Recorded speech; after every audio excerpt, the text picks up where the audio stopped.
यदि हम सूक्ष्म विश्लेषण करें तो भगवान बुद्ध के जीवन में जल और जल स्रोतों प्रकृति का संबंध उनके जो प्रिंसिपल है प्रतिष्ठा उसी की तरह कहीं ना कहीं उनसे लगा हुआ है। क्योंकि जब बी आर अम्बेडकर अपनी बुक बुद्धा एंड हिज धम्मा में लिखते हैं कि जो उनका महाविनिष्क्रमण का एक कारण उसमें ये देखते हैं कि जो रामधन का कोलियो और लुम्बिनी के साथियों के बीच जो रोहिणी नदी के जल बंटवारे का विवाद था, तो कहीं ना कहीं वो एक कारण मानते हैं कि उनको लगा भगवान बुद्ध को कि इस लड़ाई में आपस में, क्योंकि एक उनके मामा की तरफ थे और एक अपना घर था, तो कहीं ना कहीं विवाद होता।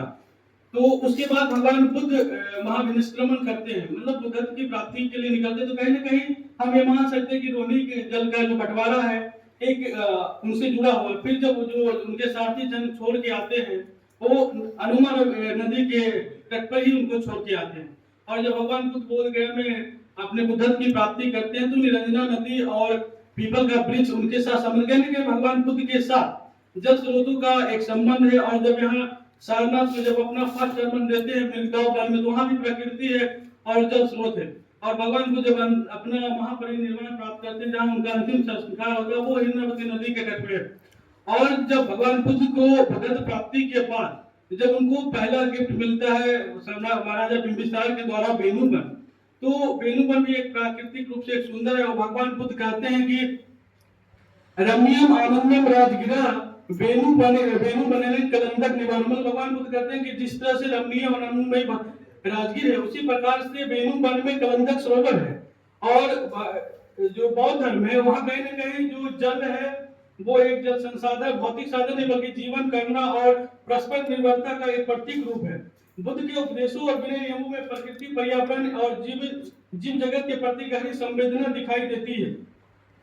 हम भगवान सूत्र पिटक में कई स्थानों पे जल की शुद्धता और संयम को देखा गया है, जहाँ एक जगह भगवान बुद्ध कहते हैं कि जैसे निर्मल जल है वैसे ही निर्मल चित्त। यानी भगवान बुद्ध के समय में पॉल्यूशन उतना नहीं हुआ होगा, तभी भगवान बुद्ध जो चंचल मन है जो चित्त है उसकी तुलना एक निर्मल जल से कहते हैं। और अपने जो धम्पद है जो बुद्ध वचनों का संग्रह है उसके जो 8वें वाचन उसमें कहते हैं अपक्के साधु अपक्के धम्मा निपुण्य यथा नदी निम्नम गस्ती तदत बुद्धि निम्ने गस्ती।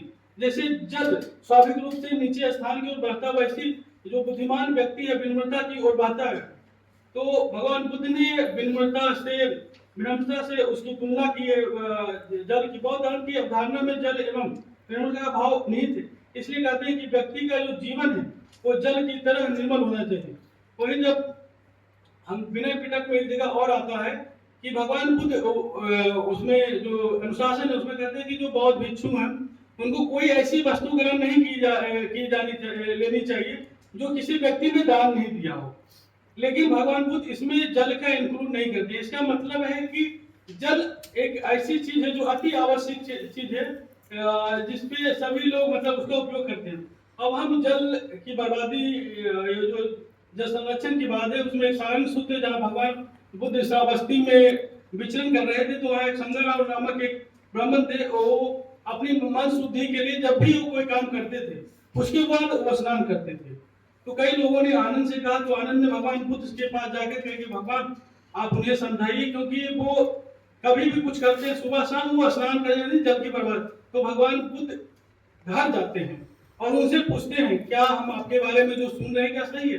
तो बोलते हैं हाँ। तो बोलते हैं क्यों ऐसा करते? तो बोले कि जब भी मैं कोई काम करता हूँ या सो जाता हूँ दिन में कोई तो मैं दिन भर की जो काम शाम को स्नान करके शुद्ध होता हूँ, फिर जो रात में जो मैं कोई ऐसा काम करता हूँ जिससे मैं सुबह में स्नान करके जिससे मेरा मन शुद्ध। तो भगवान बुद्ध उनको समझाते हैं कि जो बाह्य शुद्धि है उसके कोई मतलब आपका जो अंदर की शुद्धि है वो होना चाहिए।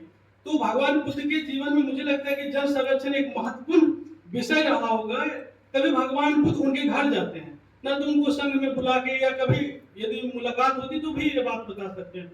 और फिर वो ये जो जल बर्बादी था वो उनको वो छोड़ देते।